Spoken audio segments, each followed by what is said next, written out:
ప్రియ సోదరి సోదరులారా, దైవజనులను ఎదిరించిన వారి గతి ఏమైంది అని దాని మీద నేను మాట్లాడుతూ ఉన్నాను. ప్రజలకి వాక్యం అందించిన దైవజనులు బైబిల్లో ఎంతోమంది ఉన్నారు. ప్రజలకి దేవుని మాటలు చెప్పేవారికి దైవజనులు ప్రవక్తలు ఎంతోమంది బైబిల్ చదివితే చాలామంది మనకు కనబడుతూ ఉన్నారు. కొందరి ప్రజలు దైవజనులని గౌరవించారు, కొంతమంది దైవ సేవకులకు వాల్యూ ఇవ్వకుండా, తర్వాత వాళ్ళని పట్టించుకోకుండా, లేకుంటే వాళ్ళని గౌరవించకుండా, వాళ్ళ మాట లెక్క చేయకుండా జీవించిన వారు కూడా బైబిల్ ఎంతోమంది ఉన్నారు. ప్రియ సోదరి సోదరులారా, పాఠాలు నేర్పే గురువు గారికి మనం ఎదురు తిరిగితే మన జీవితంలో బాగుపడం.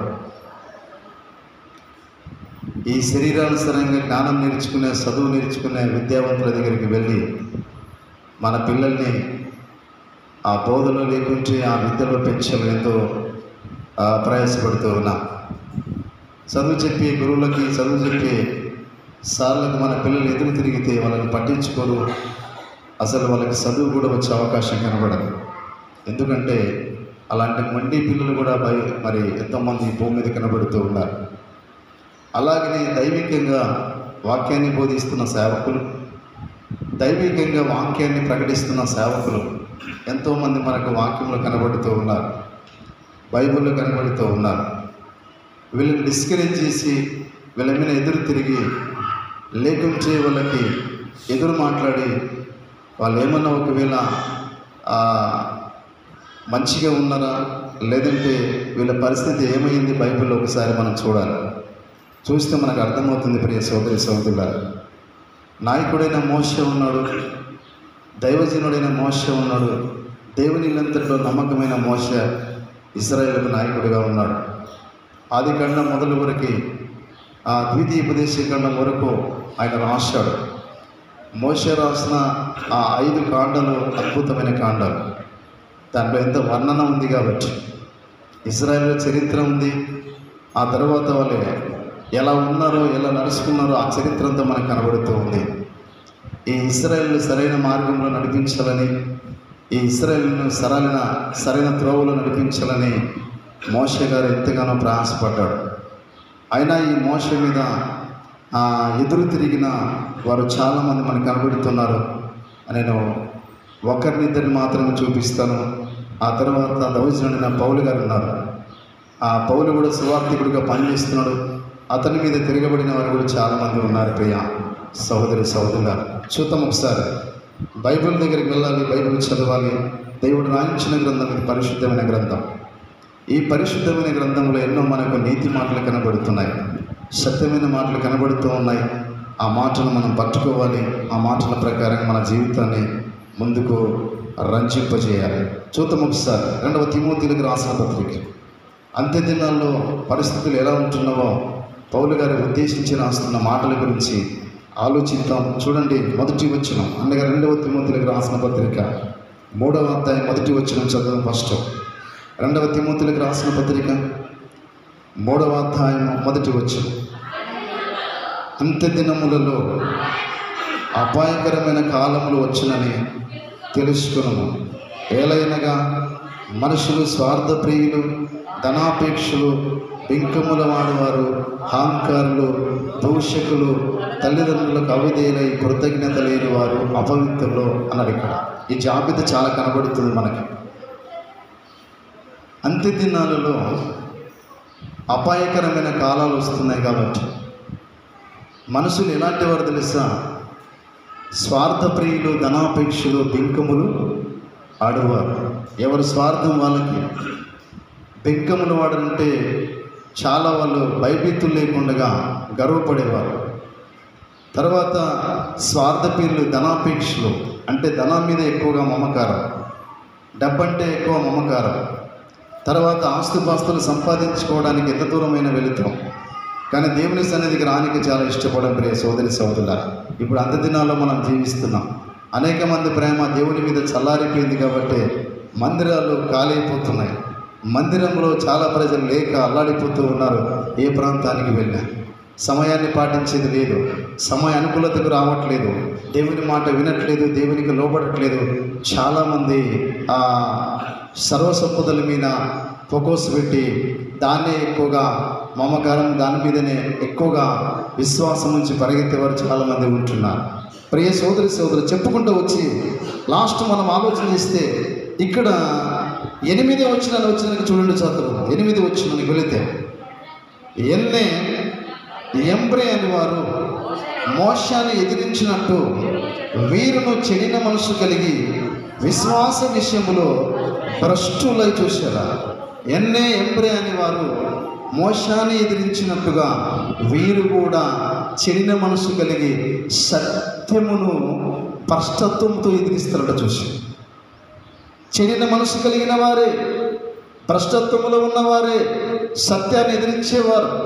సత్యాన్ని బోధించిన సేవకులు, సత్యాన్ని ప్రకటిస్తున్న సేవకులు, దేవుని మాటలు ప్రకటిస్తున్న సేవకులు, దేవుని వాక్యాన్ని చెప్తున్న సేవకులకు అది ఎదురు తిరగటం అనేది అంత మంచిది కాదేమో. ఎందుకు మంచిది కాదు అని మనం ఆలోచన చేస్తే ఈ బైబిల్ మొత్తం మనం చదువుకుంటూ వెళితే చాలామంది ఎదురు తిరిగి భూమి మీద బ్రతికి పట్టగట్టినట్టుగా లేదు. ప్రియ సోదరుల, ఒక సత్యాన్ని ప్రకటించే సేవకుడు, ఒక సత్యాన్ని తెలియపరిచే సేవకుడు, ఒక సత్యాన్ని వివరించే సేవకుడు, దేవుని మాటలు వివరించే ఈ సేవకులకు ప్రజలు ఎంతే తెలుసా ఎదురు తిరగడం ప్రారంభం చేశారు.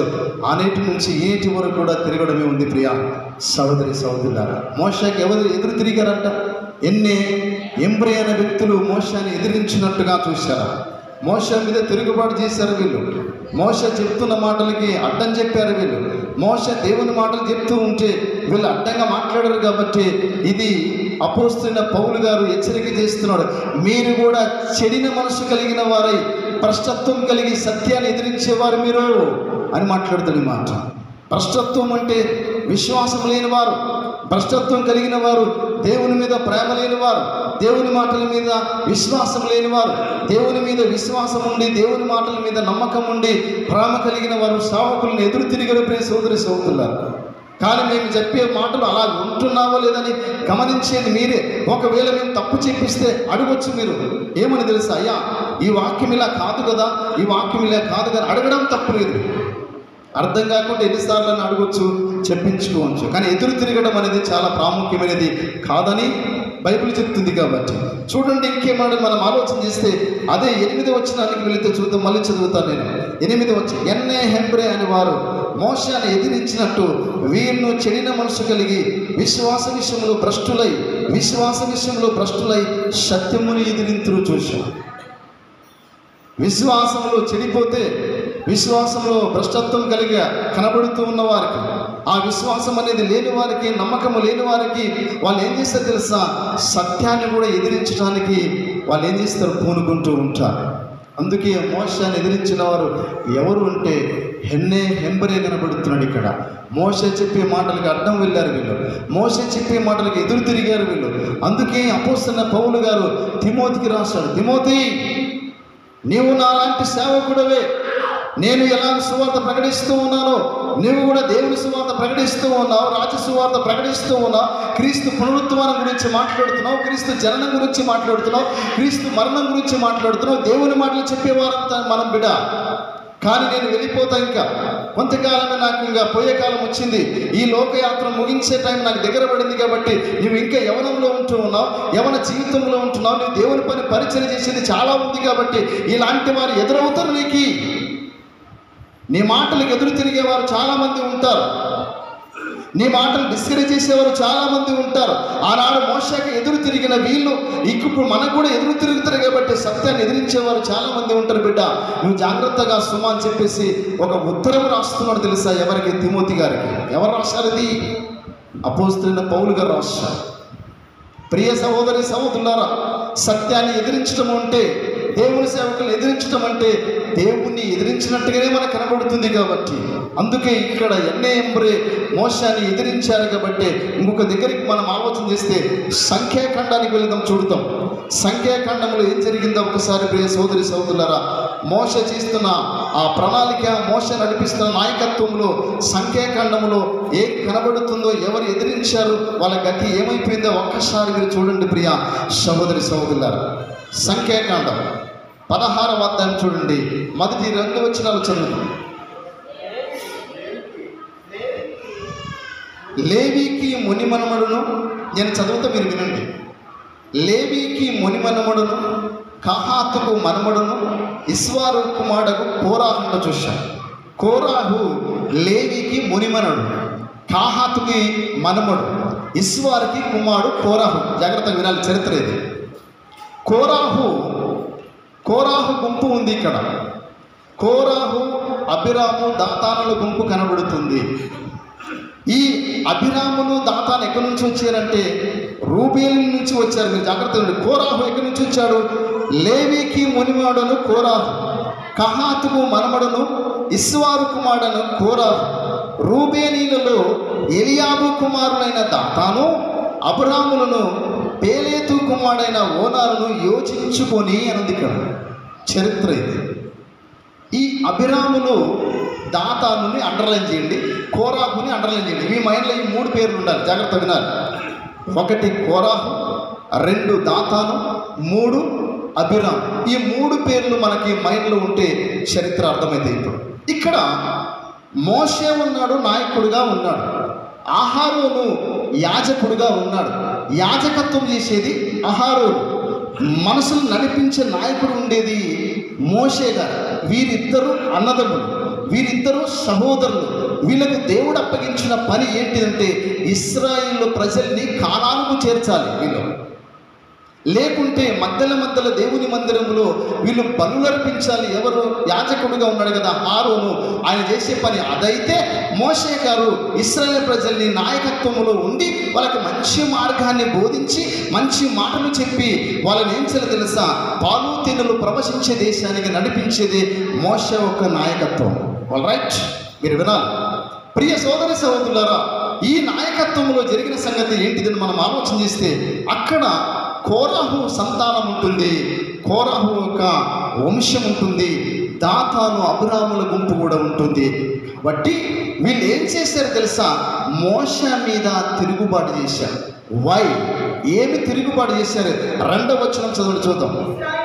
ఇశ్రాయేలులో పేరు పొందిన సభికులను సమాజ ప్రధానులైన 250 మందితో మోషేకు ఎదురుగా లేచి, జాగ్రత్త వినండి, వీళ్ళ దాంట్లో 255 మంది ప్రధానులుగా ఉన్నారు. వీళ్ళు ఈ 255 మంది ప్రధానులుగా ఆ సమాజంలో ఏం చేశారు తెలుసా, మోషేకి ఎదురుగా లేచారు. మోషే, నీ ఒక్కడవే పరిశుద్ధుడవా? మేము పరిశుద్ధులము కాదా? దేవుడు నిన్ను ఒక్కడే పిలిచాడా మా మీద నాయకత్వం చేయటానికి? నువ్వు మా మీద నాయకత్వం చేయటానికి వీల్లేదు. దేవుడు అందరితో మాట్లాడుతాడు, అందరినీ పిలుస్తాడు. దేవుడు అందరితో మాట్లాడుతాడు, అందరినీ పిలుస్తాడు. కానీ నువ్వు మా మీద హెచ్చింపుతనం చేస్తూ ఉన్నావు, మా మీద అధికారం చేస్తున్నావు, మా మీద నువ్వు ప్రధానుడిగా ఉండాలని కోరుకుంటున్నావు కాబట్టి, నాయకత్వం చేయాలనుకుంటున్నావు కాబట్టి ఎదురు మాట్లాడడం ప్రారంభం చేశారు. పాపం మోసే ఏం చేయాలప్పుడు దేవునికి మొరపెట్టాడు. ప్రభువా, నన్నైతే నువ్వు పిలిచావు, నన్ను నువ్వు ఏర్పరచుకున్నావు, నన్ను పిలుపుని బట్టి నీ పిలుపుని బట్టి నేను వచ్చాను. నేను ఎందుకు పిలిచావు? ఈ ప్రజల్ని కానానుకు చేర్చాలని, ఈ ప్రజలు సరైన మార్గమును నడిపించాలని. వీరు వంకరి వారు కాబట్టి, వీళ్ళకి బుద్ధిహీనత ఎక్కువ ఉంది కాబట్టి, లోబడిన తత్వం ఎక్కువ ఉంది కాబట్టి, తిరుగుబాటుతనం ఎక్కువ ఉంది కాబట్టి, వీళ్ళకంటే ఒక నాయకుడిగా ఉండాలి, వీళ్ళకంటే ఒక మంచి నాయకుడిగా ఉండాలి, వీళ్ళకంటే ఒక ప్రధానుడిగా ఉండాలి, వీళ్ళకంటే ఒక నాయకత్వంలో వీళ్ళు వెళ్ళాలి కాబట్టి అందుకే నిన్ను పిలిచాను బిడ్డ, నువ్వు వెళ్ళు అని నువ్వే పిలిచావు కదా నాయన అని మోషే ఏం చేయాలి తెలుసా, దేవునికి సాగిలపడాలి. ఇప్పుడు 3వ వచనంలో మనం చూస్తే అద్భుతమైన మాట కనబడుతుంది. వాళ్ళు మాట్లాడుతున్న మాట చూడండి. 3వ వచనం వెళితే, మోషే అహరోనులకు విరోధముగా పోగుపడి, మీతో మాకు ఇంకా పని లేదు మోషే, నో, ఇంకా మీతో మాకు పని లేదు. ఎందుకు పని లేదు? సేవకుడు లేకుంటే సంఘము నడవడం బహుష్టతరం. ఒకవేళ బోధించేవారు కొందరు ఉన్నప్పటికీ కూడా అంతగా ఉండదేమో ప్రియ సోదరి సహోదరులారా. నడిపించే నాయకుడు కోల్పోతే కుటుంబము చాలా ప్రమాదంలోకి వెళ్ళిపోతుంది. ఒక కుటుంబానికి యజమానుడే కాబట్టి ఆ కుటుంబంలో ఒకవేళ హఠాత్తుగా షాక్ అయ్యి ఆ కుటుంబ యజమానుడు ఒరిగిపోయాడా, లేకుంటే లోకయాత్ర ముగించి వెళ్ళిపోతే కుటుంబం అంతా బారున మోర్చుకుంటూ ఏం చేస్తుంది ప్రియ సోదరి సోదరులారా, బజారు పాలైతే అవకాశం కనబడదు. ఎందుకు? కుటుంబాన్ని భారాన్ని మోసేది యజమానుడు కాబట్టి. సడన్గా ఒకవేళ అతడు కోల్పోతే కుటుంబం ఇంకా బాగుపడడానికి చాలా టైం పడతాయి కాబట్టి. అందుకే ఈ ప్రజల ముందు ఏం చేశారు తెలుసా? నాయకుడైన మోషే, అహరోను గారు ఉండి ముందు నడిపిస్తూ ఉన్నారు. మంచి మార్గములో నడవాలని ఆలోచన కలిగి వీళ్ళని నడిపిస్తున్నారు. ఇప్పుడు వాళ్ళు ఏం చేశారు తెలుసా?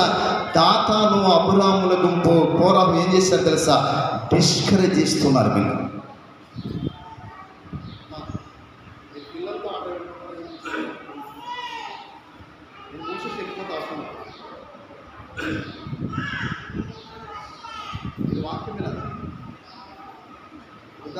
మేము మాట్లాడుతున్నాం, వారానికి ఒకసారి వస్తారు ముచ్చట్లకి. మీరు 3వ వచనం చూస్తే, మోషే హారోనులకు విరోధంగా పోగుపడి, మీతో మాకు ఇంకే పని లేదు, ఈ సర్వ సమాజములోను ప్రతి వాడును పరిశుద్ధుడే, యెహోవా వారి మధ్య ఉన్నాడు, యెహోవా సంఘం మీద మిమ్ముని మీరెలా హెచ్చించుకొనుచున్నారనగా. చూశారు, ఈ సర్వ సమాజములో ప్రతి ఒక్కడు కూడా పరిశుద్ధుడే. యెహోవా సంఘం మీద మీరు ఎలా హెచ్చింపబడుతూ ఉన్నారు, ఎలా హెచ్చించుకుంటున్నారు? మీరు మీతో మాకు ఇంకా పని లేదు, మేము కూడా పరిశుద్ధులమే అనేది మోషేకి ఎవరు చెప్పారు? ఇక్కడ దాతాను, అబిరాములు, కోరహు మాట్లాడుతూ ఉన్నారు. సరే, అబిరాములు, దాతాను, కోరహు గారు వినండి. రేపు మీరు 250 మంది ప్రధానులుగా ఉన్నారు కదా, రేపు దేవుని యొక్క మందిరానికి వెళ్దాం. ఏ మందిరం? దేవుని యొక్క మందిరములో ధూపార్తిని చేతపట్టుకొని దాంట్లో నిప్పులు వేసుకొని అందరము మీరు వెళ్ళండి, 250 మంది, నేను మా అన్న కూడా ధూపార్తిని చేతపట్టుకొని అక్కడ వెళ్దాం. అక్కడ దేవుడు ఎవరినైతే కనపరుస్తాడో వాళ్ళు మాత్రమే ప్రజల్ని పరిపాలించాలి, ఆ ప్రజల్ని నడిపించాలని చెప్పేసి మోషే ఒక మాట విసిరాడు వాళ్ళకి. సరే వెళదామని చెప్పేసి వాళ్ళందరూ కూడా 250 మంది ధూపార్తులు చేతబట్టుకొని దేవుని మందిరం దగ్గరికి వచ్చి ఇప్పుడు మోషే, అహరోనులు కూడా ధూపార్తులు పట్టుకుని వచ్చారు. వచ్చిన సంఘటన ఏంటి అని మనం ఆలోచన చేస్తే ఒక్కసారి చూడండి, 18వ వచనం చదువుతాం. 18వ వచనం, కాబట్టి వారిలో ప్రతి వాడును తన ధూపార్తిని తీసుకొని వాటిలో అగ్ని ఉంచి వాటి మీద ధూపద్రవ్యం వేసినప్పుడు వారును మోషే, హారోనులు ప్రత్యక్షపు గుడారం యొక్క ద్వారము వద్ద నిలిచిరి. కోరాహు ప్రత్యక్షపు గుడారం యొక్క ద్వారము వద్దకు సర్వ సమాజమును వారికి విరోధముగా పోగు చేయగా యెహోవా మహిమ సర్వ సమాజమునకు కనబడను. అప్పుడు యెహోవా, మీరు ఈ సమాజముల నుండి అవతలికి వెళ్ళండి, మోషే, ఈ సర్వ సమాజము మనకు ఎదురు తిరుగుతూ ఉంది, మీరు అవతలకి వెళ్ళండి, మీరు వెళ్ళిన తక్షణమే అగ్నితో వీళ్ళని కాల్చిపాడు చేస్తా అని చెప్పాడు దేవుడు. ఎలా మోషకి, అహరోనులకు ఎదురు తిరుగుతున్నారు? మీరు పిలిచింది నేను వాళ్ళని, నా పరిచర్య కొరకు పిలిచారు, మీ బాగోగుల కొరకు నడిపించాలని వాళ్ళని ముందు పెట్టారు. వాళ్ళ మీద ఎదురు తిరుగుతున్నారు, వాళ్ళ మీద మీరు ఎదురు అటాక్ చేస్తూ ఉన్నారు. నేను మిమ్మల్ని పిలవలేదు, పిలిచింది మోషే, హారోనులను పిలిచారు. వారు చెప్పినట్టుగా మీరు సచ్చినట్టుగా వినాలి, వారు చెప్పినట్టుగా మీరు లోబడి జీవించాలి. వారు ముందు ఉన్నారు, నాయకులుగా మిమ్మల్ని నడిపిస్తూ ఉన్నారు, వాళ్ళు మంచి మార్గంలో నడిపిస్తున్నారు కాబట్టి, నా మాటలు మీకు బోధిస్తున్నారు కాబట్టి, పాలు తేనెలో ప్రవశించే దేశానికి మిమ్మల్ని నడిపించాలని వీళ్ళ ద్వారా మిమ్మల్ని ఐగుప్తు దేశం నుంచి బయటికి తీసుకొని వచ్చారు. మీరు ఎలా విరుద్ధంగా మాట్లాడుతూ ఉన్నారు వాళ్ళకి, మీరు ఎలా విరుద్ధంగా పోగుబడుతూ ఉన్నారు వాళ్ళకి, మీరు ఎదురు తిరిగారని చెప్పేసి హెచ్చరిక చేస్తున్నాడు. ఇప్పుడు మోషేతో మాట్లాడుతున్నాడు దేవుడు, మోషే నువ్వు బయటకు వెళ్ళు, నీ అన్న నీ ఇద్దరు కలిసి అక్కడ వెళ్ళండి, ఈ దీన్ని మొత్తానికి సమాజం అంతా కాల్చిపడిస్తని హెచ్చరిక చేస్తున్నాడు దేవుడు. చూడండి ఏమన్నాడు చూద్దాం ఒకసారి. ప్రియ సోదరి సోదరులారా, 20వ వచనం అనుకుంటాను. అప్పుడు యెహోవా మీరు ఈ సమాజములో నుండి అవతలికి వెళ్ళండి, క్షణములో నేను వారిని కాల్చివేదనని మోషే హారోనులతో చెప్పగా ఇప్పుడు వారు సాగిలపడుతున్నారు. వారు సాగిలపడి సమస్త శరీరాత్మలకు దేవుడవైన దేవా, ఈ ఒక్కడు పాపము చేసినందున ఈ సమస్త సమాజం మీద నువ్వు కోపపడదు అని వేడుకొనిరి. అప్పుడు యెహోవా మోషేకి ఇలాగూ సెలవిచ్చెను, కోరాహు, దాతాను, అబ్రాముల యొక్క నివాసముల చుట్టుపట్ల నుండి తొలగిపోండని జనసమూహముతో చెప్పుము. మోషే లక్షల మంది ఉన్నారండి పాపం. 100 మందిని కంట్రోల్ చేయలేకపోతున్నాం. ఇక్కడ మోషే కొన్ని లక్షల మందిని కంట్రోల్గా ఉంచాడు. ఎందుకు? అలా లోబడుతున్నారు. ఎందరో కొందరు తిరగబాటు చేస్తున్నారు. అక్కడ తిరగబాటు చేసింది ఎవరు తెలుసా? 250 మంది తిరగబడ్డారు. ఎక్కడి నుంచి? కోరాహు వంశం నుంచి, దాతాను అబ్రాముల గుంపు నుంచి వచ్చారు. ఇప్పుడు అంటున్నాడు దేవుడు, మోషే వీళ్ళ గుడారాలు ఉన్నాయి కాబట్టి, వీళ్ళ ఇల్లు ఉన్నాయి కాబట్టి, వీళ్ళ చుట్టూ ఎవరు ఉండొద్దు. వీళ్ళు తిరగబడారు. నీ మీద తిరగబడితే నా మీద తిరగబడినట్టే. నీ మాట వినకుంటే నా మాట విననట్టే. నా మాటకు లోబడలేదు కాబట్టి నీకు లోబడలేదు వీళ్ళు. నువ్వు చెప్తున్నది నా మాట వాళ్ళు భయపడి లోబడింటే ఇంత గతి వాళ్ళకి రాదు. కాబట్టి మోషే ప్లీజ్, సర్వ సమాజాన్ని నేను నాశనం, ఎందుకంటే నువ్వు సాగిలపడుతున్నావు కాబట్టి. సర్వ శరీరులకు ఆత్మలకు దేవుడమైన దేవా, ఈడొక్కడు చేసిన ఈ తప్పుకి సర్వ సమాజం అంతా నాశనం కావడానికి వీల్లేదు అని మోషే మొరపెట్టాడు. కానీ ఎవరి శిక్షకు వాడే ఉత్తరవాది కాబట్టి, ఈ 3 గుడాలు ఉన్నాయి కాబట్టి వీళ్ళందరూ కూడా ఆ గుడాల చుట్టూ ఎవరు ఉండటానికి వీల్లేదని దేవుడు సెలవిచ్చాడు. సెలవిచ్చిన తర్వాత వాళ్ళ గతి ఏమైపోయిందో ఒక్కసారి మీరు చూడండి ప్రియ సహోదరి సహోదరులారా. 30వ వచనం దగ్గర చూద్దాం. అయితే యెహోవా గొప్ప వింత పుట్టించుట వలన వారు ప్రాణములతోనే పాతాళములు కూలినట్లు భూమి తన నోరు తెరిచి వారి కలిగిన సమస్తమును మృంగివేసినట్లా వారు యెహోవాను అలక్ష్యం చేసినని మీకు తెలియనను. అతడు ఆ మాటలన్నీ చెప్పి చాలించగానే వారి క్రింది నేల నెరవిడిచింది. వాళ్ళ క్రింది నేల నెరవిడిచిందంటే చూసి దాతాను, అబీరాము, కోరాహు యొక్క గుంపు ఎక్కడైతే వాళ్ళ గుడారాలు ఉన్నావో, ఎక్కడైతే వాళ్ళు పడుకుంటున్నారో, ఎక్కడైతే వాళ్ళు నివాసం చేస్తున్నారో, వాళ్ళ భార్యలు, వాళ్ళ పిల్లలు, వాళ్ళ కుమారులు, వాళ్ళ కుమార్తెలు అక్కడక్కడనే ఆ భూమి అంతా నెరవిడిచిందంటే మొత్తం నెరవైంది ఆ భూమి. 4 నెలలు ఎండాకాలములో ఎండ కొట్టి భూమి నెర్ర విడిచి అవసరమైతే మన పాదం కూడా దూరిపోతుంటాయి. కారణం తెలుసు, ఆ భూమి నెర్ర విడిచినప్పుడు ఎంత వర్షమైనా కూడా మింగేస్తుంది ప్రియ సోదరి సోదరులారా. ఆ నెర నిండాలంటే ఈ వర్షములో ఆ నీరు వెళ్ళిపోయి కింద ఉన్న ఒండు పైకి రావాలి. అప్పుడు నెర గుడిపోతుంది. కాబట్టి ఇది అలా నెరలు కాదు. దేవుడు ఎందుకు చేశాడంటే మోషే మీద తిరుగుబాటు చేశారు వాళ్ళు, మోషేని ధిక్కరించారు వాళ్ళు, మోషేకి ఎదురు తిరిగారు వాళ్ళు, మోషేని ధిక్కరించి డిస్కరేజ్ చేసి మోషేకి లోబడకుండా దేవునికి లోబడకుండా ఏం చేశారు? తిరగబడినప్పుడు ఏం చేశారు తెలుసా? దేవుడు వాళ్ళు ఉన్న చోటును ఏం చేశారు తెలుసా? భూమి అంతా కూడా నెరవేర్చేటట్టుగా చేశాడు. ఇప్పుడు ఏం జరిగిందో 32వ వచనం చదవండి చూద్దాం. భూమి తన నోరు తెరిచి వారిని, వారి కుటుంబములను, కోరాహు సంబంధులందరినీ, వారి సమస్త సంపత్యమును మృంగివేశలు. వారును వారి సంబంధులందరూ ప్రాణముతో పాతాళములో కూలిరి. భూమి వారిని మృంగివేశలు. వారు సమాజంలో ఉండకుండగా నశించిరి. చూశారు ఫ్రెండ్స్, బైబిల్ సెలవిస్తుంది. ఇవి నా మాటలు కాదు, దేవుని మాటలు. కాబట్టి వాళ్ళకి ఆ గతి ఎందుకు వచ్చింది? వాళ్ళు ఎందుకు గతించిపోయారు? సమాజంలో ముద్దుగా ఉన్నవారు, సమాజంలో అందరితో కలిసి ఉండేవారు, సమాజం కలిసిమెలిసి ఉండే వీళ్ళు, ఈ దాతాను అబ్రాముల గుంపు, ఆ కోరాహు గుంపు ఎందుకు వీళ్ళకి ఈ గతి వచ్చింది?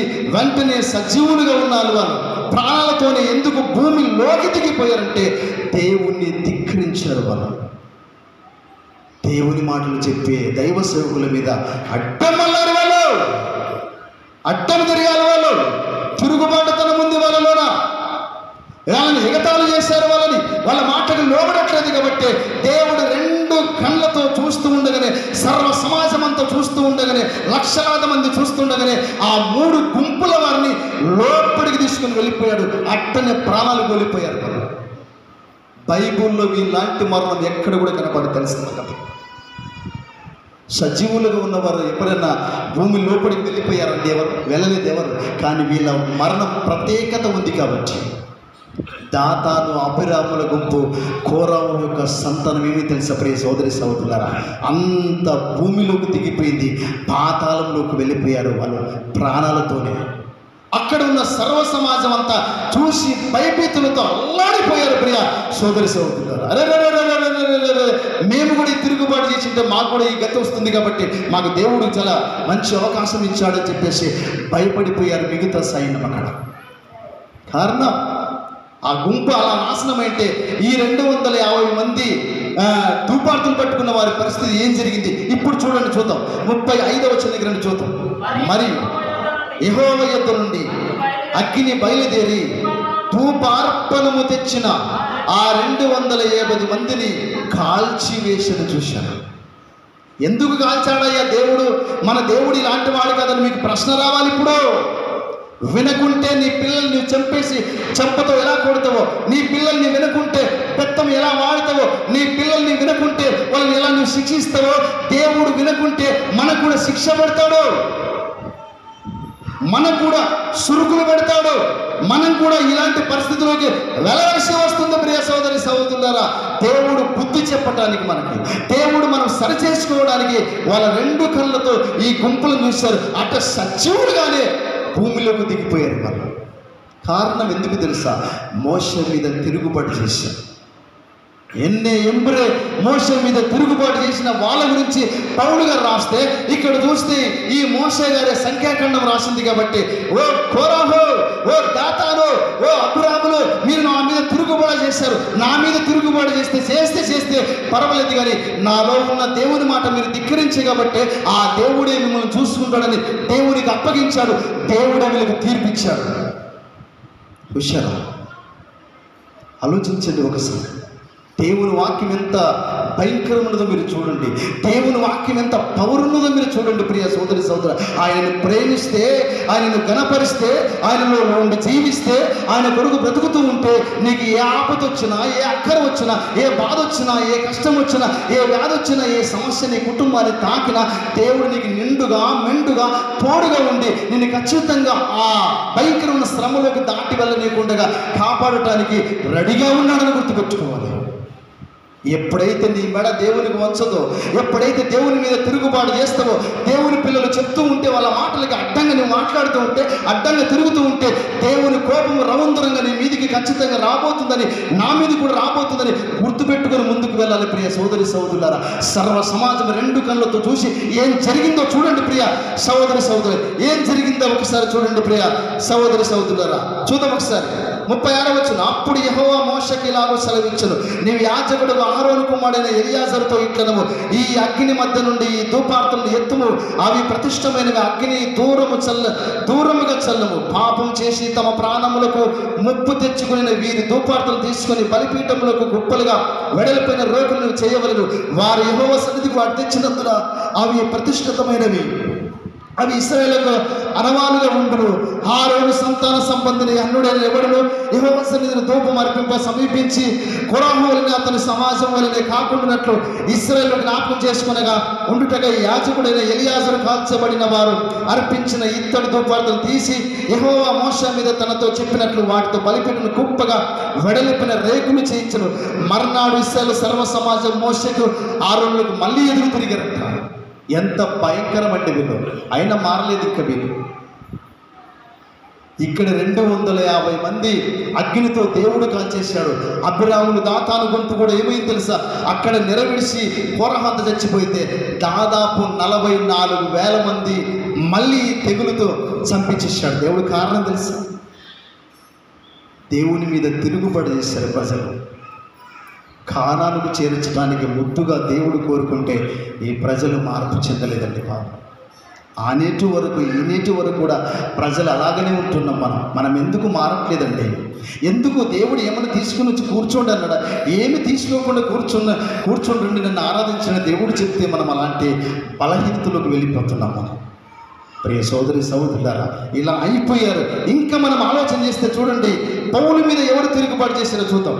పౌలు దగ్గరికి వెళ్దాం. ప్రియ సోదరి సోదరులారా, పౌలు దగ్గరికి వెళితే ఏం జరుగుతుందో చూద్దాం ఒకసారి. చూడండి, అపోస్తల కార్యం, పౌలైన దైవజనుడైన పౌలు గారు తిరుగుబాటు చేద్దాం చూద్దాం ఒకసారి. అపోస్తల కార్యం 13వ అధ్యాయానికి రండి చూద్దాం. అపోస్తల కార్యం 13వ అధ్యాయం చూడండి ప్రియ సోదరి సోదరులారా. 5వ వచనం చదువుదాం. 5వ వచనం, వారు సలోములో ఉండగా యూదుల సమాజ మందిరములో దేవుని వాక్యం ప్రచురించుచుండిరి. యోహాను వారికి ఉపాచారం చేయవాడు ఉండెను. వారు ఆ దీపమంతటా సంచరించి పాపని ఊరికి వచ్చినప్పుడు గరడువాడని అబద్ధ ప్రవక్తనైన బరుయేసు అని ఒక యూదుని చూసిరి. ఎవరెవరు ఇక్కడ? బర్నాబా ఉన్నాడు, పౌలు ఉన్నాడు. ఎక్కడ ఉన్నాడు? పాపు అనే ఊరిలో ఉన్నారు. పాపు అనే ఊరిలో సమాజ మందిరం ఉంది. ఆ సమాజ మందిరంలోకి వెళ్ళి దేవుని సువార్త ప్రకటిస్తూ ఉన్నారు. దాంట్లో ఉపాచారం చేస్తున్న బరుయేసు అనే ఒక అబద్ధ ప్రవక్త ఉన్నాడు. ఆ పట్టణంలో ముఖ్యుడైన ఆ సెర్గే అనే పౌలు ఉన్నాడు. ఈ పౌలు రోమాకు చెందినవాడు. ఈ పౌలు రోమాకు ఈ సెర్గే అనే పౌలు రోమాకు చక్రవర్తిగా ఉంటున్నాడు, అక్కడ అధిపతిగా ఉంటున్నాడు. ప్రియ సోదరి సోదరులారా, ఇప్పుడు ఈ అధిపతి ఎవరు పిలుచుకున్నాడు దేవుని వాక్యం వినటానికి తెలుసా? పౌలి బర్నాబును పిలుచుకున్నాడు. పౌలు బర్నాబును పిలుచుకొని దేవుని వాక్యం చెప్తూ ఉంటే అక్కడ గారడి వాడైన ఎనోమా అనే వ్యక్తి ఉన్నాడు. ఎవరి కింద? అధిపతి కింద. ఆ అధిపతి కింద ఎనోమా అనే వ్యక్తి ఏం చేశాడు తెలుసా? ఇప్పుడు చదవండి, వాని కోడి చూద్దాం ఒకసారి. 7వ వచనం చూడండి. ఇతడు వివేకం గలవాడైన సెర్గి అనే పౌలు అను అధిపతి యొద్ద ఉండెను. అతడు బర్నాబును పౌలుని పిలిపించి దేవుని వాక్యము వినగోరెను. అయితే ఎనోమా ఆ అధిపతిని విశ్వాసం నుండి తొలగింపవల్లని యాత్నము చేసి వారిని ఎదిరించెను. ఎనోమాను పేరునకు గారడివాడని అర్థము. జాగ్రత్తగా విండి. ఇక్కడ బర్నాబా ఉన్నాడు, పౌలు ఉన్నాడు. వీరిద్దరూ పాపు అనే ఒక పట్టణంలో దేవుని వాక్యాన్ని బోధిస్తూ ఉన్నారు. బోధిస్తూ ఉంటే పిలిచింది ఎవరు తెలుసా? సెర్గి అనే పౌలు అధిపతిగా ఉన్నాడు. ఆ ముఖ్య పట్టణానికి ఆయన ముఖ్యుడిగా ఉన్నాడు కాబట్టి ఈ అధిపతి, ఈ అధికారి ఏం చేశాడు తెలుసా? పౌలు, దయచేసి మా ఇంటికి వచ్చి నువ్వు మా దగ్గరికి వచ్చి నీ వాక్యం చెప్పాలని పిలిస్తే వీళ్ళు వెళ్ళారు. వెళితే ఆ అధిపతి కింద ఎవరు తెలుసా? ఎనోమా అనే వ్యక్తి ఉన్నాడు. ఈ ఎనోమా ఏం చేశాడు తెలుసా? ఈ అధిపతిని విశ్వాసం నుండి తొలగించాలి, తర్వాత వీళ్ళు చెప్పే మాటల్ని డిస్కరేజ్ చేసి వీళ్ళని తొలగించాలి. జాగ్రత్తగా వినాలి. ఇప్పుడు వాక్యం చెప్పేది అపోస్తలుడైన పౌలు గారు, బర్నాబా ఉన్నారు. వీళ్ళు వాక్యం చెప్పారు కాబట్టి వీళ్ళని ఎదిరిస్తున్నాడు ఎలీమా. తర్వాత విశ్వాసము నుండి ఏం చేస్తున్నాడు తెలుసా? వీళ్ళని ఏం చేస్తున్నాడు? ఆ అధిపతిని తొలగించడానికి ఎలోమా వచ్చాడు. ఎలోమా వచ్చి ఎదిరిస్తూ ఉన్నాడు, వాళ్ళని ఎదురు తిరుగుతూ ఉన్నాడు. ఎదురు తిరుగుతూ ఉంటే పౌలు అటాక్ అయ్యాడు. అపోస్తలుడైన పౌలు ఏం చెప్పాడు చెప్పండి ప్రియ సోదరి సోదరులారా. మళ్ళీ చదువుతా వినండి. 8వ వచనం. అయితే ఎలోమా ఆ అధిపతిని విశ్వాసం నుండి తొలగింపవలనని యాత్నం చేసి వారిని ఎదిరించాడు. ఎలోమాను పేరునకు గారడివాడని అర్థము. అందుకు పౌలు అనబడిన సౌలు పరిశుద్ధాత్మతో నిండినవాడై. ఏం కనబడుతుంది ఇక్కడ? సౌలు అనబడిన పౌలు, పౌలు అనబడిన సౌలు. ఈయన పరిశుద్ధాత్మతో నింపబడి ఇప్పుడు ఎదిరిస్తున్నాడు కదా. ఏంది ఎదిరిస్తున్నాడు? వాక్యాన్ని ఎదిరిస్తున్నాడు. వాక్యాన్ని డిస్కరేజ్ చేస్తూ ఉన్నాడు. వాక్యము చెప్తున్న ఈ దైవజనులకు అడ్డం తిరుగుతున్నాడు. అడ్డం తిరుగుతూ ఉంటే ఇప్పుడు పౌలు గారు ఏం మాట్లాడుతున్నా చూద్దాం ఒకసారి. పౌలు మాట్లాడుతున్న మాట ఏంటిదో 10వ వచనం. అతన్ని తేరి చూచి సమస్త కపటముతోనూ సమస్త దుర్మార్గముతోనూ నిండినవాడా. చూశాడు. సమస్త కపటముతోనూ సమస్త దుర్మార్గముతో నిండినవాడా, ఓ అపవాది కుమారుడా, ఓ సాతాను కుమారుడా, నీవు తిన్నాని మార్గమును చెడగొట్టుట మానవా. చూశాడు మాట. మేము దేవుని మాటలు చెప్తున్నాం. ఆ అధిపతికి దేవుని వాక్యం వినాలని ఆశ ఉంది. మేము ఆ వాక్యం చెప్తే ఈ మనిషి మారుతాడేమో అని చెప్పేసి మేము వచ్చి చెప్తూ ఉంటే నీకేమైందిరా? నీకేం సినుగుతుంది ఇక్కడ? ఏలోమా అనే మాట గారడి వాడిని అర్థం కాబట్టి వీడు గారడి పని చేస్తూ ఉన్నాడు. ఎక్కడ ఈ అధిపతి నన్ను విడిచిపెట్టి వీళ్ళెంబడి వెళ్ళిపోతాడో, తర్వాత దేవుని నమ్ముకొని ఎంత పరిశుద్ధంగా జీవించాలని కోరుకోడని చెప్పేసి అతన్ని విశ్వాసం నుంచి తొలగొడుతున్నాడు. వీళ్ళ మీద ఎదురు తిరుగుతున్నాడు. కాబట్టి ఇప్పుడు పౌలు గారు ఆ ఎలిమ గారడవాడి మీద ఫైట్ చేస్తున్నాడు మాటలతో. ఏమని చేస్తున్నాడు మళ్ళీ చదువుతా చూడండి, 10వ వచనం. అతన్ని తేరి చూచి సమస్త కపటముతోనూ సమస్త దుర్మార్గంతో నిండినవాడా, అపవాది కుమారుడా, సమస్త నీతికి విరోధి, నువ్వు ప్రభు యొక్క తిన్నాని మార్గము చెడగొట్టుట మానవా. చూసి నువ్వు మానవా, మేము బోధించేది సత్యాన్ని బోధిస్తున్నావు, మేము బోధించేది దేవుని మాటలు బోధిస్తున్నావు, మేము బోధించేది దేవుని వాక్యాన్ని బోధిస్తున్నావు. నువ్వు అపవాదిగా ఉంటున్నావు, అపవాది కుమారుడిగా ఉంటున్నావు, సాతాను కుమారుడిగా ఉంటున్నావు, నువ్వు ఎదురు తిరుగుతూ ఉన్నావు, మమ్మల్ని ఎందుకు డిస్కరేజ్ చేస్తున్నావు? నువ్వు అపవాది కుమారుడా, సమస్తమైన కపడంతో నిండినవాడా అని చెప్పేసి ఆయన ఏం చేస్తున్నాడు తెలుసా? ఖండిస్తున్నాడు దేవుని వాక్యం చెప్పే సేవకుడు. ఖండించి ఊరికి విడిచిపెట్టాడన్నో, విడిచిపెట్టలేదు. పౌలు మీద దాడి చేయటానికి, పౌలు మీద ఎదురు తిరగటానికి ఎలోమా వచ్చాడు కాబట్టి ఎదిరిస్తున్నాడు, వాళ్ళని తొలగిస్తున్నాడు. కాబట్టి ఇప్పుడు ఏం చేశాడో, ఈయనకంటే ఏం జరిగిందో 11వ వచనం చూడండి, చూద్దాం. ఇదిగో ప్రభు తన చేయి నీ మీద ఎత్తి ఉన్నాడు, నీవు కొంతకాలం గుడ్డివాడవై సూర్యుని చూడకుందువని చెప్పాను. వెంటనే మబ్బును చీకటియు అతని కమ్మిన గనక అతడు తిరుగుచు ఎవరైనా చేయి పట్టుకొని నడిపించునని వెతుకుచుండిని చూశాను. అయ్యా, ఎవరైనా నన్ను చేయి పట్టి నడిపిస్తారో నా కళ్ళు కనబడట్లేదు. ప్రభు నీ మీద చేయి ఎత్తాడు కాబట్టి కొంతకాలం వరకు నీ కళ్ళు కనబడవు, కొంతవరకు నువ్వు గుడ్డివాడుగా ఉంటావు, గుడ్డివాడుగా తిరుగుతావు. నేను ఎవరైనా చేయి పట్టి నడిపిస్తారు, నీ గతి ఇదేనా, మా మీదకి వచ్చావు అని ఎప్పుడైతే ఆ పౌలు గారు చెప్పాడు ఆ మాట, వెంటనే ఏం జరిగింది తెలుసా? వాడి కళ్ళు పోయి అక్కడెక్కడనే ప్రియ సోదరి సోదరులారా, వాడు గుడ్డివాడుగా అయిపోయాడు. కళ్ళు వెళ్ళిపోయాయి, కళ్ళు కనబడట్లేదు, గుడ్డివాడుగా ఉంటున్నాడు. ఎవడైనా చేతులు బట్టి నడిపించండి అడుక్కుంటున్న మాట తెలుసా? అదే దేవుని సేవకుల మీద తిరుగుబాటు చేయకుంటే, అదే దేవుని సేవకులకు అడ్డం మాట్లాడుకుంటే ఈయన కళ్ళు పోవు. కాబట్టి దేవుని సేవకుల మీద అడ్డం తిరిగాడు, దేవుని సేవకులు ఎదిరించాడు. కాబట్టి ప్రభు కొంతకాలము నువ్వు గుడ్డివాడి ఉండటానికి ప్రభు నీ మీద చెయ్యెత్తుతున్నాడు అండి. ఎప్పుడైతే పౌలు ఆ మాట ప్రకటించాడో వెంటనే వాళ్ళ కళ్ళు పోయే, వారికి చీకటి కమ్మేసింది. ఇప్పుడు అడుగుతున్న సంగతి ఏంటిదో వాని గతి చూడండి ప్రియ సోదరి సోదరులారా. ఈ 12వ వచనం. అంతటా అధిపతి జరిగిందని చూచి ప్రభు బోధకు ఆశ్చర్యపడి విశ్వసించని చూశాను. ఇంత పవర్ ఉందా? ఈ వాక్యానికి ఇంత శక్తి ఉందా? ఈ వాక్యంలో ఇంత బలం ఉందా? ఇంత పవర్ ఉందా అని చెప్పేసి వెంటనే ఆ సరిగ్గానే పౌలు గారు అధిపతి వెంటనే వీళ్ళు చెప్పే మాటలకు విశ్వాసంతో దేవుని వైపు తిరగటం ప్రారంభం చేశాడు. ప్రియ సోదరి సోదరులారా, ఒక మనిషిని చెడగొట్టే వాళ్ళు చాలామంది ఉంటారు. ఈరోజు దేవుని సన్నిధికి వెళ్ళదమక్క అంటే చెడగొట్టే వాళ్ళు చాలామంది. వాళ్ళ మాటలు వినకండి, ఆత్మీయతలు కోల్పోతాం. వాళ్ళు చెడిపోయేది కాక పక్క వారు చెడగొట్టే వాళ్ళు చాలా మంది ఉన్నారు. నో, నీ విశ్వాసం నీదే, నీ భక్తి నీదే, నీ నమ్మకం నీదే, నీ ప్రేమ నీదే దేవుని మీద. వాళ్ళ మాటలు విని నీ విశ్వాసాన్ని పాడు చేసుకోవద్దు చెల్లెమ్మా, అన్నయ్య, తమ్ముడా. ఎందుకంటే ఈ ఏలోమ ఏం చేశాడు తెలుసా? ఇతన్ని సరికైన పౌల్ని చెడగొట్టడానికి ముందుకొచ్చాడు. కానీ అక్కడ దేవుడు గొప్ప కార్యం జరిగించాడు. ఆత్మీయతలో ఎదుగుతూ ఉంటే, పరిశుద్ధతలో ఎదుగుతూ ఉంటే, దేవుని ప్రేమలో ఎదుగుతూ ఉంటే, భక్తి విషయంలో ఎదుగుతూ ఉంటే, దేవునిలో మనం జీవిస్తూ ఉంటే, దేవుని సన్నిధిలో మనం భక్తిగా కలిగితూ ఉంటే, నిన్ను డిస్కరేజ్ చేసేవారు చాలా మంది ఉంటారేమో, కానీ వాళ్ళని పట్టించుకోవద్దు, వాళ్ళ మాటలు వినొద్దు, వాళ్ళకి దేవునికి అప్పగించు. నాయనా, నేను ఇలా నడిచి వెళ్ళిపోతుంటే, దేవుని భక్తిలో ఎదుగుతూ ఉంటే, నీ మందిరంలో ఎదుగుతూ ఉంటే, ఆత్మీయ జీవితంలో ఎదుగుతూ ఉంటే, నేను బాగా నడుస్తూ ఉంటే, ఎన్నో నాకు శ్రమలు ఎదురవుతున్నాయి, నన్ను ఎవరో డిస్కరేజ్ చేస్తున్నారు, అది నీ చిత్తమునైన వాళ్ళ గురించి అని ప్రార్థన చేయి. ఖచ్చితంగా నీ పట్ల దేవుడు గొప్ప కార్యం చేస్తాడు. చెడగొట్టేవారు చాలామంది ఉంటారు, ఎవరి మాట వినకండి. దయచేసి చెప్తూ ఉన్నాం, ఆత్మీయ జీవితంలో కోల్పోవకండి. మనం ఇది స్థిరమైన లోకం కాదు. కొంతకాలం బ్రతుకుతాం, 60, 70, అంతకన్నా ఎక్కువ బ్రతుకం. 40 సంవత్సరాలు చచ్చిపోయేవారు చాలామంది ఉన్నారు, 30 సంవత్సరాలు చచ్చిపోయేవారు చాలామంది ఉన్నారు, 50 సంవత్సరాల్లో చచ్చిపోయేవారు చాలామంది ఉన్నారు. కొంతకాలం మనం జీవిస్తున్నాం కాబట్టి వృద్ధాపనం అమ్మలు తాములు మీరు గమనించండి. మీరు ఇంకా దేవుని సన్నిధికి వచ్చి దేవుని వేడుకోండి. మీ ఊరిగలు ఆరిపోయాయి, మీ కండ్రలు సచ్చిపడిపోయాయి, మీ తోలు సచ్చిపడి ముడతలు వచ్చాయి. ఇంకా దేవుని మందిరంలో గడిపే ప్రయత్నం చేయాలి. ఏం పని చేస్తున్నావు? అక్కడ కూర్చొని ఇక్కడ కూర్చొని ఆ ఇంటికి తాకట్లు ఈ ఇంటికి తాకట్లు పెట్టడం వద్దు. మనకు అలాంటి జీవితం ఉంటే పరలోకం రాదు. నీ వారానికి సన్నిధికి వచ్చినా, నీలో సంపాదించిన 1000 రూపాయలు కానికిచ్చిన రాదు.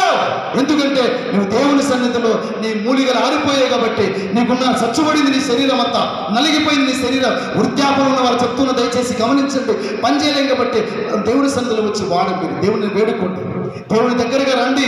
ఎప్పుడు చచ్చిపోతామో తెలియదు, మనం ఎప్పుడు నెల రాలిపోతామో తెలియదు, దేవుడు ఎప్పుడు పిలుస్తామో మనకు తెలియదు. కాబట్టి దేవుని దగ్గర రండి, దేవుని రాజ్యానికి దగ్గరగా ఉండండి, దేవునికి నమ్మకంగా జీవించండి, దేవుని గురించి బతకండి మీరు అని వాక్యం సెలవిస్తుంది. ప్రియ సోదరి సోదరులారా, ఎప్పుడైతే ఈ హేలుమా అనే వ్యక్తి గరడువాడు ఇంకా అడ్డగించాడు, ఎదురు తిరిగాడు, వెంటనే నీ మీద ప్రభు చేయెత్తబోతున్నాడు. నువ్వు కొంతకాలం గుడ్డివాడుగా అవుతాడు, కళ్ళు కనబడవాడుగా. వెంటనే వాడి కళ్ళు పోయాయి. వాడు ఎవడైనా తనని నడిపిస్తారని చెప్పేసి ఇతరులను అడుక్కోవడం ప్రారంభం చేశాడు. వెతుకుతూ ఉన్నాడు. ప్రియ సోదరి సోదరులు, అదే దైవజనుని మీద తిరుగుబాటు చేయకుంటే, అదే దేవునికి విరుద్ధంగా నేను జీవించుకుంటే నీ కళ్ళెందుకు పోతుండే? నీవెందుకు ఇతరులను అడుక్కుంటుంటివి? ఎందుకు ఆ బాధపడుతుంటివి? ఎందుకు ఆ శాపం తెచ్చుకున్నావు? ప్రియ సహోదరి సహోదరి, వాక్యాన్ని మనం ఆలోచన చేస్తే ఎంతమంది మోషే మీద తిరుగుబాటు చేసిన వారు సజీవులుగానే నేలలో కూలిపోయారు. వాళ్ళ మరణము భయంకరమైన మరణం కాబట్టి. తర్వాత ఎంబ్రే కూడా మోషాన్ని ఎదురు తిరిగారు కాబట్టి వాళ్ళు కూడా ఉన్నట్టుగా లేదు. ప్రియ సోదరి సోదరు, ఇక్కడ చూస్తే ఎలీమాన వ్యక్తి ఆ పౌలు మీద, బర్నబా మీద ఎదురు తిరిగితే వాడి పరిస్థితి తెలుసా? గుడ్డివాడిగా వెలిగిపోయాడు, కళ్ళు పోయాయి. ఎవరన్నా నడిపిస్తారని చెప్పేసి వెతుకుతూ ఉన్నాడు. ఆ పిక్చర్ చూసి, ఆడున్న సమస్యను చూసి, అదంతా జరిగిన సంఘటన చూసి, అక్కడ ఉన్న అధిపతి సరిగ్గానే పౌల అధిపతి ఏం చేసింది తెలుసా? వెంటనే మారు మనసుగా ఆయన విశ్వసించినట్టుగా మనం చూస్తాం. చూడండి 12వ వచనం. అంతటా ఆ అధిపతి జరిగిన దాన్ని చూసి ప్రభు బోధకు ఆశ్చర్యపడి విశ్వసించిన. ప్రియ సోదరి సోదరులారా, ఎంతమంది దేవుని సన్నిధిలో కనబడుతున్న ముగ్గురు మనకు కనబడుతూ ఉన్నారు. ప్రియ సోదరి సోదరులారా, ఎంతమంది లేరు, ఎంతమంది ఎదురు తిరిగి నాశనమైన వాళ్ళే తెలుసా సంగతి. మనం కూడా ఆలోచిస్తాం. దేవునికి విరుద్ధంగా కానీ, దేవుని సేవకుల విరుద్ధంగా కానీ మనం బ్రతుకుతుంటే మనం కూడా ఒక రోజు మరణిస్తాం. మరణించినప్పుడు మన ఆత్మ నరకానికి వెళ్ళిపోతుంది. ఆ నరకములో యుగాలు కాలవలసి వస్తుంది. అగ్ని ఆరిపోదు, పురుగో చావది. యుగాలు కాలాలి, కేకలు వేయాలి, పళ్ళు కొరకాలి, అరుపులు అరసాలి. కేకలు భయంకరమైన స్థలం అది. ఆ స్థలానికి వెళ్తుంటే ఈ భూమి మీద నీ జీవితాన్ని మార్చుకో సోదరి, నీ జీవితాన్ని మార్చుకో సోదరుడా, నీ జీవితాన్ని మార్చుకో చెల్లెమ్మ, నీ జీవితాన్ని మార్చుకో అక్క, నీ బ్రతుకును మార్చుకో తల్లి. ఎందుకంటే దేవుడు హెచ్చరిక చేస్తూ ఉన్నాడు. దేవుడు హెచ్చరిక చేస్తున్నాడు కాబట్టి మన బ్రతుకులు మారాలి, మన జీవితాలు మారాలని వాక్యం సెలవిస్తుంది. కాబట్టి ఆనాడు ఇశ్రాయేలు ఎదురు తిరిగారు కాబట్టి, చాలా మంది ఆ మోషకి ఎదురు తిరిగాబట్టి నేల మింగి పడేసింది, వాళ్ళకి పాతాళ లోతులోకి వెళ్ళిపోయారు వారు. తర్వాత దేవుని నుంచి అగ్ని వచ్చి ఆ 250 మందిని కాల్చి పడేసేసింది. తెలుసా, దేవుడు ప్రేమమాడే రైట్, కరుణామాడే ప్రేమ స్వరూపే రైట్. కానీ ప్రేమమైనకి కరుణామైనకి కోపొస్తే ఆయన కొరడ ఎత్తాడో, ఆయన కొడవలు పట్టాడో, చెయ్యి ఎత్తాడో, నిన్ను కుప్ప కూలబడతాడు అని మాత్రం మర్చిపోకూడదు. ప్రియ సోదరి సోదరులారా, నీ కుటుంబానికి ఖచ్చితంగా దేవుని ఉగ్రత రాకూడదు అనుకుంటే దేవుని సన్నిధికి వచ్చి దేవుని సన్నిధిలో మొరపెట్టి దేవుని కొరకు బతుకులు. దేవుని కొరకు బతికినప్పుడు ఖచ్చితంగా దేవుడు మనకి తోడే ఉంటాడు. ఆయన ప్రేమమయుడని చెప్పుకుంటావు, కరుణామయుడని చెప్పుకుంటావు, ప్రేమ స్వరూపం చెప్పుకుంటావు, ఆయన దయామయుడని చెప్పుకుంటూ ఉన్నావు. ప్రేమ స్వరూపం అంటుకుంటున్నావు, కానీ ప్రేమమైనకి దయామయుని కోపం వచ్చిందంటే ఏదో ఒక్కరోజు ఆయన కోపం నీ మీద తిరుగుబాటు చేస్తే ఎవడు కూడా దేవుని ఉగ్రతను ఆపడానికి భూమి మీద ప్రతి పట్టకట్టలేదు. ప్రియ సోదరి సోదరులారా, అందుకే ఇశ్రాయేలు బుద్ధి రావటానికి అలా చేశాడు పాత నిబంధన కాలంలో. ఇక్కడ కొత్త నిబంధనలకు వస్తే దేవుని మీద తిరుగుబాటు చేసిన వారికి బుద్ధి చెప్పాడు. అక్కడ ఏం తెలుసా? కళ్ళు పోగొట్టాడు. అందుకు హెచ్చరిక మాట్లాడుతుంది వాక్యం. తిమోతికి పౌలు గారు ఒక ఉత్తరం రాశారు. చెడగొట్టేవారు భూమి మీద ఉన్నారు, ఓ సేవకుడు నువ్వు జాగ్రత్తగా, మనం ఎంతోమంది ఎదిరించేవారు చాలా మంది ఉంటారు కాబట్టి జాగ్రత్త అని చెప్పేసి ఒక వ్యక్తి గురించి పరిచయం చేస్తున్నాం. చూద్దాం ఒకసారి. చూడండి 2వ తిమోతికి రాసిన పత్రిక. నేను ముగిస్తాను ఇక్కడ. 2వ తిమోతికి రాసిన పత్రిక 4వ అధ్యాయం చూడండి. ప్రియ సోదరి సోదరులారా, 4వ అధ్యాయం 14వ వచనం చదువుదాం. 14వ వచనం 2వ తిమోతికి రాసిన పత్రిక 4వ అధ్యాయం 14వ వచనం. అలెగ్జాంద్రును కంచెనవాడు నాకు చాలా కీడు చేసిన చూశాను. తిమోతి, అలెగ్జాంద్రుని కంచెనవాడు నాకు చాలా కీడు చేశాడు. నేనైతే దేవుని వాక్యాన్ని బోధిస్తున్నాను, నేనైతే దేవుని మార్గంలో నడుస్తున్నాను, నేనైతే దేవుని రాజ్యం గురించి మాట్లాడుతున్నాను, నేనైతే దేవుని సువార్త ప్రకటిస్తున్నాను కాబట్టి ఈ అలెగ్జాండర్ అనే కంచెని వాడు నాకు చాలా కీడు చేశాడు. నేను ఇంక వెళ్ళిపోయే టైం అయింది. నాకు నేను ఎన్నో ఎదుర్కొన్నాను, ఎన్నో ఆపదలు, ఎన్నో కష్టాలు, ఎన్నో ఇబ్బందులు, ఆకలితోను, తర్వాత నీళ్లు లేక భయంకరమైన పరిస్థితులు ఎదుర్కొన్నాను. కాబట్టి నువ్వు యవనస్తుడు కాబట్టి నీకు కూడా నేను ఉత్తరం రాష్ట్రంలో జాగ్రత్తగా ఉండు. అలెగ్జాండర్ అనే కంచెని వాడు ఏం చేశాడు తెలుసా? నాకు కీడు చేశాడు, కీడు కీడు కీడు తలపెట్టాడు, డిస్కరేజ్ చేస్తున్నాడు అని చెప్పుకుంటూ వచ్చి ఇంకేమో చూడండి. అతని క్రియల చొప్పున ప్రభువు అతనికి ప్రతిఫలం ఇచ్చును, అతని విషయమై నీవు జాగ్రత్తగా ఉండుము, అతడు నీ మాటలను బహుగా ఎదిరించును చూశాడు. అయ్యా తిమోతి, నువ్వు ఈ సేవకుడుగా ఉంటూ ఉన్నావు, నువ్వు దైవజనుడుగా ఉంటూ ఉన్నావు, దేవుని సువార్థకుడుగా ఉంటూ ఉన్నావు, దేవుని పరిచయం చేసేవాడుగా ఉంటున్నావు, దేవుని పని చేసేవాడుగా ఉంటున్నావు. తిమోతి, ఈ కంచెరవాడు అలెగ్జాండర్ వాడు మా మాటలు బహుగా ఎదిరించాడు, వీని గురించి నువ్వు జాగ్రత్తగా ఉండు. ఇంత మంచి మాట అంటే తెలుసు. మన పిల్లలకు చెప్తుంటాం, పలానా అమ్మాయి జతపడ్డొద్దు, నువ్వు మంచిది కాదు, పలానా అబ్బాయి జతపడ్డొద్దు, వాడు మంచివాడు కాదు, పలానా వాళ్ళు జోలికి లేదు, వాడు మంచివాడు కదా అని చెప్పేసి మన పిల్లలకి మనం జాగ్రత్త చెప్తూ ఉంటాం. ఎందుకు తెలుసా? వాడు పలానోడు మంచోడు కాదు, వాని జత వద్దు, వాని స్నేహం వద్దు, వాని కథ మనకు వద్దని చెప్పేసి, ఇక్కడ నా బాబు చెడిపోతాడు, నా పాప చెడిపోతుందని చెప్పేసి కొందరిని చేసి మన పిల్లలకి వాళ్ళని పరిచయం చేస్తూ ఉంటాం. ఎస్, పరిచయం చేయడం మంచిది, చెప్పడం మంచిది. కానీ ఇక్కడ కూడా ఆత్మీయ జీవితంలో దైవ సేవకునికి రాస్తున్న ఉత్తరం ఏంటి తెలుసా? వీడు చాలా కంచెరవాడు, నాకు ఎదురు తిరిగాడు, నాకు చాలా కీడు చేశాడు, వీని గురించి జాగ్రత్త చెప్తున్నాడు. చూడండి 15వ వచనంలో, అతని విషయమే నీవును జాగ్రత్తగా ఉండవు, అతడు మా మాటలను బహుగా ఎదిరించను చూశాను. నీకు కూడా రావచ్చు తిమోతి, ఆ ఎదిరింపు నీకు కూడా రావచ్చు. కాబట్టి జాగ్రత్తగా ఉండు, నీ భక్తిని కాపాడుకో, నీ విశ్వాసాన్ని కాపాడుకో, నీ నమ్మకాన్ని కాపాడుకో. నువ్వు చేసే బోధలో కపటం ఉండొద్దు, నువ్వు చేసే బోధలో తప్పుడుగా ఉండొద్దు. ఎందుకంటే నేను చేస్తున్న ఈ పరిచర్య దేవుడు నాకు ఇచ్చాడు, దాన్ని నేను తుదుముట్టించే వరకు ఇడిచిపెట్టలేదు. కాబట్టి నాకు పోయే కాలం వచ్చింది, వడలిపోయే కాలం సమీపపడింది. కాబట్టి నేను యవనస్తుడు నీకు అప్పగించి వెళ్ళిపోతున్నాను అని చెప్పేసి చివరి మాటలుగా ఉత్తరం రాశాడు అపోస్తలుడైన పౌలు గారు తిమోతికి. ఎవరి గురించి పరిచయం చేస్తున్నాడు? అలెగ్జాండర్ని కంచెరవాడు అంటే వీడు చాలా ఎదురు మాట్లాడేవాడు, ఎదురు తిరిగేవాడు, వీటి గురించి జాగ్రత్తగా ఉండని చెప్పేసి పరిచయం చేస్తున్నాం. ప్రియ సోదరి సోదరులారా, దేవుని సేవకుల్ని ఎదిరించిన మనం దేవుని ఎదిరించినట్టుగానే ఉంటాం. దేవుని సేవకులకి అడ్డం తిరిగితే దేవునికి ఎదురు మాట్లాడటగానే ఉంటాం. ఏదన్నా దేవుని సేవకుడు పొరపాటు చేస్తే సూటిగా పిలుచుకొని సరిచేసుకునే మాటలు చెప్పండి. కానీ సంఘముల డిస్కరేజ్ చేసి వాళ్ళ మీద దాడి చేస్తే పుట్టగతులు ఉన్నాం. మనకి చాలా సంఘాలు పతనమైపోయాయి. సంఘము ఒకవేళ సేవకుని మీద దాడి చేయాలి, సంఘము లేకుంటే సేవకుని డిస్కరేజ్ చేసి అవమానం చేసి పంపించాలని మనం కోరుకుంటే సేవకుడు వెళ్ళిపోయిన తర్వాత దా మూల్యం ఖచ్చితంగా చెల్లించక తప్పదు. అది జరిగింది కాబట్టి చాలా ఉన్నాయి ఇక్కడ కనబడుతున్నాయి. కొంత మీకు పరిచయం చేశాను. కానీ సేవకుడు పౌలు మీద తిరిగిన వాడు కండు పోగొట్టుకొని సర్వనాశనమయ్యాడు.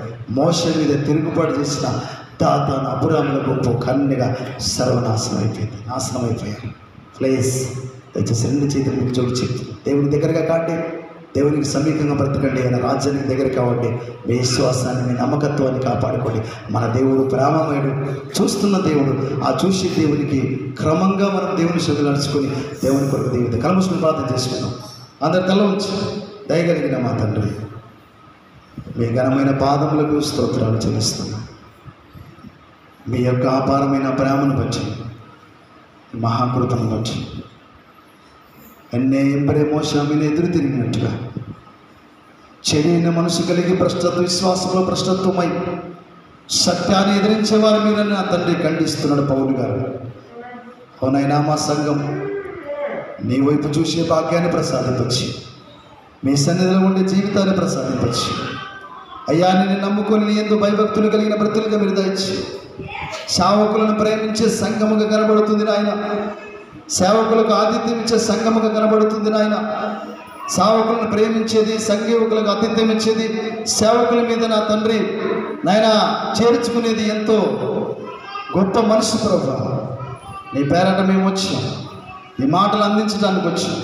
వాళ్ళు మమ్మల్ని ప్రేమిస్తూ ఉన్నారు, వాళ్ళు మమ్మల్ని ఆదరిస్తూ ఉన్నారు, ఆదుకుంటూ ఉన్నారు, వారికి కావలసిన వాటిని మాకు ఇస్తూ ఉన్నారు. తండ్రి, వీరి కుటుంబాలను దీవించండి, ఆశీర్వదించండి. ఒకవేళ నా తండ్రి కోరాహు దాతను అబ్రాహాముల వారు ఎవరైనా ఇక్కడ ఉంటే యేసు నామమున మార్చండి ప్రభువాలని. యేసు నామమున నా తండ్రి మీ బిడ్డలకు మంచి మనసు ఇవ్వమని కోరుకుంటున్నాం. దయగలిగిన మా తండ్రి మీరు దయ చూపించి, ఆనాడు ఏలిమే నా తండ్రి పౌల మీద ఎదురు తిరిగాడు, కళ్ళు పోగొట్టుకున్నాడు. ఎవరైనా నన్ను నడిపిస్తారని చెప్పేసి వెతుకుతూ ఉన్నాడు, ఎవరు కూడా పట్టించుకునే నాథుడు లేడు అక్కడ. తండ్రి, నీ పవర్ ఏంటిదో చూపించావు, నీ శక్తి ఏంటిదో చూపించావు, నీ యొక్క ఔన్నత్యం ఏంటిదో చూపించావు తండ్రి. అలా మా జీవితాలు ఉండకుండా ప్రభువా మీరు కృప చూపి సహాయం చేయండి. ఎత్తబడిన వాక్యాన్ని మా గుండెల్లో, మా హృదయంలో ఉంచుకొని భద్రంగా దాని ప్రకారంగా జీవించే బ్రతుకు సౌభాగ్యమైన జీవితాన్ని మాకు ఇచ్చి నడిపించి మహిమ పొందమని క్రీస్తు నామముని ప్రార్థనకి వేడుకుంటున్నాం తండ్రి. ఆమేన్.